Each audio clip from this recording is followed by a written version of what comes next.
Hello दोस्तों, आज class होने वाली है उस टॉपिक पे जो हर चैप्टर में कहीं ना कहीं अपनी जगह बना लेता है। इस टॉपिक का नाम है friction.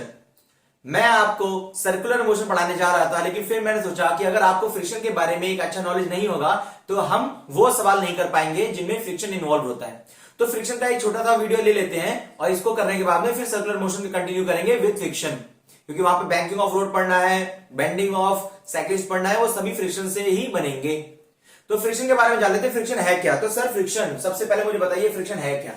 Friction, sir friction is a contact force. Friction is a contact force. Contact, जब आप किसी बॉडी के साथ, किसी सरफेस के साथ कांटेक्ट में आते हो, जैसे जब मैं इस साथ कांटेक्ट में आता हूं तब फ्रिक्शन लगता है, बिना कांटेक्ट के फ्रिक्शन नहीं लगता।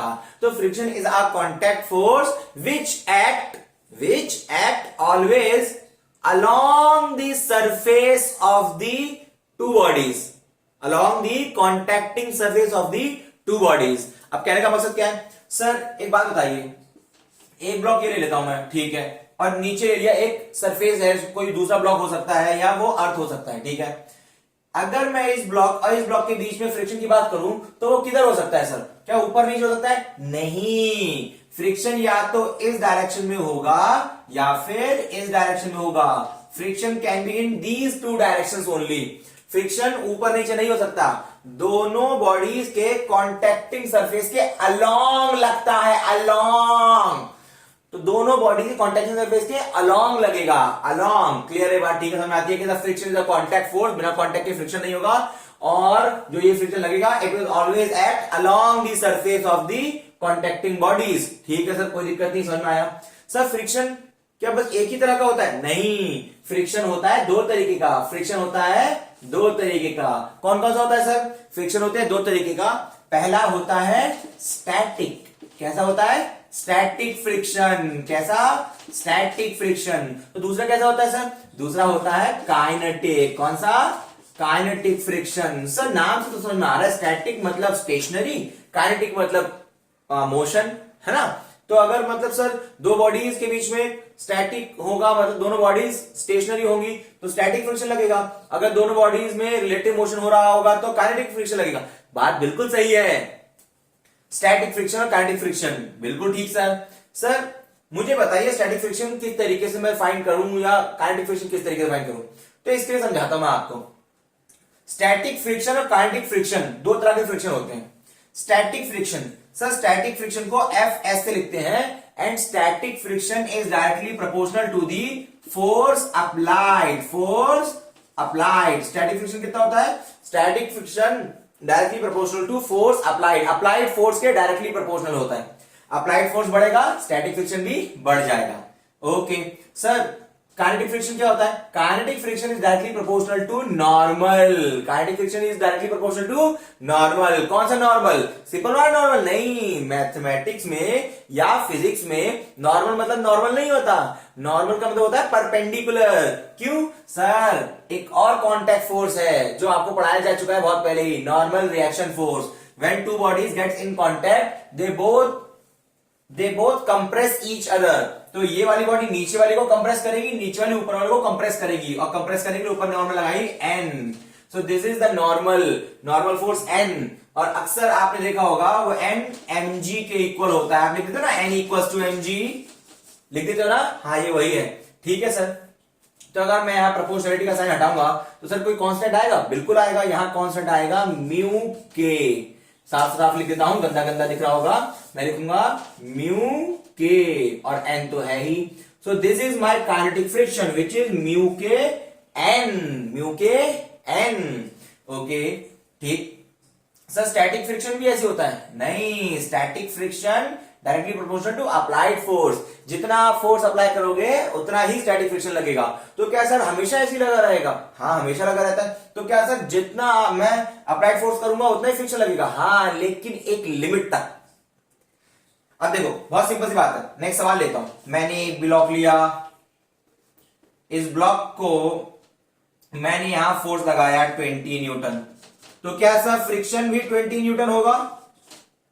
हमेशा 20 न्यूटन होगा? जरूरी नहीं है, जरूरी नहीं है। डिपेंड करेगा कि मुझे पता होना चाहिए कि ये बॉडी मूव कर रही है या रुकी हुई है। अगर स्टैटिक है तो ये चीज हो सकती है, तब ये पॉसिबल है। लेकिन अगर काइनेटिक है तो ऐसा पॉसिबल नहीं होगा। अब कैसे पता चलेंगे सर कि बॉडी मूव कर भी रही है कि नहीं? बहुत सिंपल तरीका है। स्टैटिक फ्रिक्शन की मैक्सिमम वैल्यू होती है म्यू एस एन।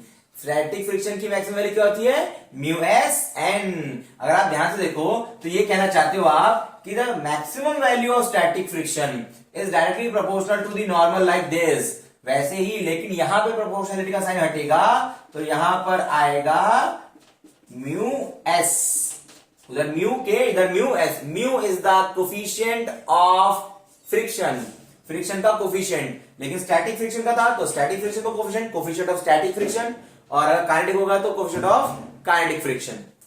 ठीक है, समझ में आ रहा है मुझे कि this is the maximum value of static friction.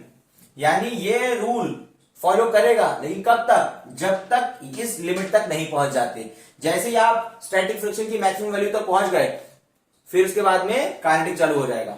चलिए मैं आपको इसको एक एग्जांपल के थ्रू समझाता हूं।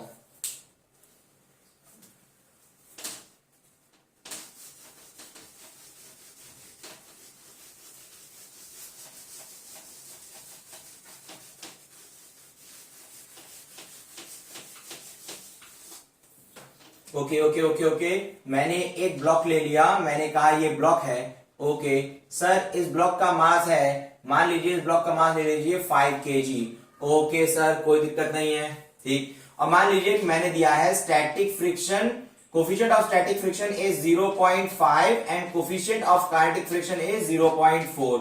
याद रखिएगा, कोफिशिएंट ऑफ स्टैटिक फ्रिक्शन हमेशा काइनेटिक फ्रिक्शन के कोफिशिएंट से ज्यादा होता है। ओके सर, एक काम कीजिए, क्या वो इसके ऊपर एन लग रहा होगा? ऊपर लग रहा होगा सर।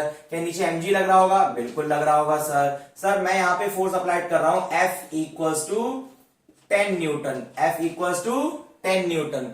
चेक कर लेते हैं कि ये बॉडी रेस्ट में है या मोशन में। सर अगर मैं इस ब्लॉक को फोर्स लगाऊंगा, एक्सटर्नल फोर्स टुवर्ड्स राइट, तो ये बॉडी राइट मूव करने की कोशिश करेगी। यानी द टेंडेंसी ऑफ मोशन, फितरत, आदत। अब इसमें आदत पड़ने लगेगी किधर जाने की? इधर जाने की। इसको मन करने लगेगा कि मैं उधर जाऊं, फोर्स मुझे लेके जा रहा है, ले चलेगा मुझे वहां, तो वहां जाने की इसमें फितरत आ रही है। इसमें tendency of motion towards right है, और friction always try to oppose the tendency of motion. तो टेंडेंसी ऑफ मोशन राइट है तो फ्रिक्शन लगेगा backward.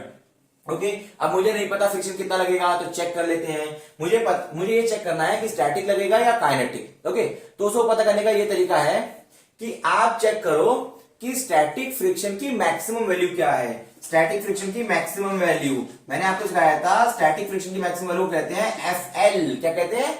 FL। It is the limiting friction and it is always mu S N. यहां से आप देख सकते हैं n इक्वल्स टू mg। तो मैं यहां पे maximum value of static friction को लिखूंगा mu S mg। Mu S की वैल्यू 0.5, m की वैल्यू 5, g की वैल्यू 10। अगर आप इसे मल्टीप्लाई करोगे तो आपको मिलेगा 25 न्यूटन। यानी लिमिटिंग फ्रिक्शन की वैल्यू मैक्सिमम कितनी हो सकती है? 25 न्यूटन। अब इसका मतलब क्या है कि भाई लिमिटिंग फ्रिक्शन की मैक्सिमम वैल्यू 25 न्यूटन है। इसका मतलब क्या है? इसका मतलब ये है कि स्टैटिक फ्रिक्शन, स्टैटिक मतलब स्टेशनरी फ्रिक्शन, यानी वो फोर्स जो अपोज करता है, तो ये ऐसा फोर्स है, स्टैटिक फ्रिक्शन ऐसा फोर्स है यहां पे इस केस में जो 25 न्यूटन तक जान लगा देगा। 25 न्यूटन तक पूरी जान लगा देगा ताकि मेरा ब्लॉक मूव ना करे। नाम सुनो यार, स्टैटिक फ्रिक्शन, स्टेशनरी फ्रिक्शन, रोकने वाला फ्रिक्शन, ऐसा फ्रिक्शन जो उसे मूव करने देना नहीं चाहता। तो अगर इस ब्लॉक पे लग रहा था फोर्स 10 न्यूटन और स्टैटिक फ्रिक्शन की मैक्सिमम वैल्यू है 25 न्यूटन, तो स्टैटिक फ्रिक्शन को पूरी जान लगानी भी नहीं पड़ेगी रोकने के लिए। अरे भैया, तुम्हारा ब्लॉक है, ब्लॉक पे लग रहा है 10 न्यूटन, आप चाहते हो ये ब्लॉक मूव ना करे, तो पीछे लगा दो ना 10 न्यूटन। यही तो बोलोगे। मैं बोलूंगा कि यार एक 10 न्यूटन का फोर्स है जो मेरे ब्लॉक को मूव कर रहा है, क्या करूं रोकने के लिए? आप बोलोगे अरे 10 न्यूटन पीछे लगा दो। फ्रिक्शन को ये सब पता है, फ्रिक्शन को फिजिक्स आती है, तो फ्रिक्शन बोलेगा कि अरे 10 न्यूटन ही तो लेके जा रहा है ना, ठीक है, मैं भी 10 न्यूटन लगा दूंगा। लेकिन आप बोलोगे सर स्टैटिक फ्रिक्शन की मैक्सिमम वैल्यू तो 25 है। अरे भैया मैक्सिमम वैल्यू है, स्टैटिक फ्रिक्शन बहुत समझदार इंसान है, वो हमेशा पूरी जान नहीं लगाता, जितने की जरूरत होगी उतनी लगाएगा। हाँ, अगर मैक्सिमम की जरूरत पड़ेगी तो मैक्सिमम भी लगा देगा, लेकिन जितने की जरूरत होगी सिर्फ उतना ही लगाएगा। इस ब्लॉक पे 10 न्यूटन फोर्स लग रहा था, तो इसलिए स्टैटिक फ्रिक्शन भी सिर्फ 10 न्यूटन ही लगा, क्योंकि आपको पता है कि static friction is directly proportional to the applied external force, directly proportional to the applied external force. जितना अप्लाइड एक्सटर्नल फोर्स है उतना ही स्टैटिक फ्रिक्शन लगेगा। ठीक है सर। अच्छा सर, अगर मैं यही इसी ब्लॉक को लेके जब फोर्स लगा दूं 20 न्यूटन, तो अब इस ब्लॉक को रोकने के लिए कितने फ्रिक्शन की जरूरत है? सर ये बात तो जाहिर है ना कि अगर इस ब्लॉक पे 20 न्यूटन इधर लग रहा है तो फ्रिक्शन तो छोड़ो, अगर इस ब्लॉक को रोकना है तो पीछे की तरफ 20 न्यूटन लगाना पड़ेगा। वो कौन लगाएगा? फ्रिक्शन लगाएगा।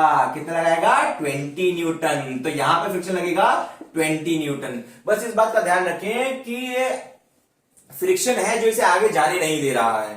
ठीक है सर, यहां भी आपने कह दिया कि 20 न्यूटन लग रहा था और 20 न्यूटन लग गया। सर फ्रिक्शन अपनी वैल्यू चेंज कर दी? हाँ, देखो ना, static friction directly proportional to force applied. आप फोर्स अप्लाइड फोर्स चेंज करोगे, स्टैटिक फ्रिक्शन अपनी वैल्यू चेंज कर देगा, वो जाने नहीं देगा, वो जाने नहीं देगा। लेकिन आप बहुत चालाक हो, आपने क्या किया? आपने कहा देखो सर मैं इस पे लगाऊंगा 30 न्यूटन। कितनी न्यूटन? 30 न्यूटन। फ्रिक्शन बोलेगा अबे जा, तूने 10 न्यूटन लगाया, मैंने 10 लगाया, तूने 20 लगाया, मैंने 20 लगाया, तूने 30 लगाया, अब मैं 30 लगाऊंगा। फ्रिक्शन बोलेगा मैं कितना लगाऊंगा? 30। फ्रिक्शन जाएगा अपनी सेविंग में चेक करेगा, उसमें पता चलेगा सिर्फ उसके पास 25 न्यूटन फोर्स है, वो 30 न्यूटन फोर्स नहीं लगा सकता, उसकी मैक्सिमम वैल्यू 25 न्यूटन है। तो फ्रिक्शन बोलेगा यार ये तो यार भाई यार वो अरे यार वो थोड़ा ऐसा कर, मैं अभी अभी आता हूं थोड़ी देर में। तो फ्रिक्शन बोलेगा अरे यार मेरे पास तो सिर्फ 25 न्यूटन है और इसके पास 30 न्यूटन है, मैं इसको रोकने के लिए मुझे 30 न्यूटन फोर्स लगाना पड़ेगा, और 30 न्यूटन फोर्स तो है ही नहीं अपने पास टॉप में, क्योंकि स्टैटिक फ्रिक्शन की मैक्सिमम वैल्यू 25 है। तब स्टैटिक फ्रिक्शन क्या बोलेगा? देखो भैया मैं नहीं रोक पा रहा हूं, तुम जाओ। तब ये मूव करने लगेगा, और जब ये मूव करेगा यानी काइनेटिक कंडीशन में आ गया, और काइनेटिक में कौन सा फ्रिक्शन लगता है? Kinetic friction. तो अब जो फ्रिक्शन लगेगा वो होगा काइनेटिक फ्रिक्शन। क्या होगा? Kinetic friction. अब काइनेटिक फ्रिक्शन की वैल्यू तो आपको पता ही है, आपने खुद कहा है कि काइनेटिक फ्रिक्शन होता है म्यू के एन। म्यू के की वैल्यू आपने बोली थी 0.4 और एन की value n equals to mg, n equals to mg, n equals to mg। 0.4 into m की वैल्यू 5, g की वैल्यू 10। तो आप अगर इसे मल्टीप्लाई करोगे तो यहां पे आएगा 20 न्यूटन। कितना? 20 न्यूटन। यानी इस वक्त लग रहा होगा 20 न्यूटन। कितना? 20 न्यूटन। बताओ ये बॉडी मूव करेगी नहीं करेगी? बिल्कुल करेगी। करेगी? बिल्कुल करेगी। यही था फ्रिक्शन की एक छोटी सी झलक। Thank you.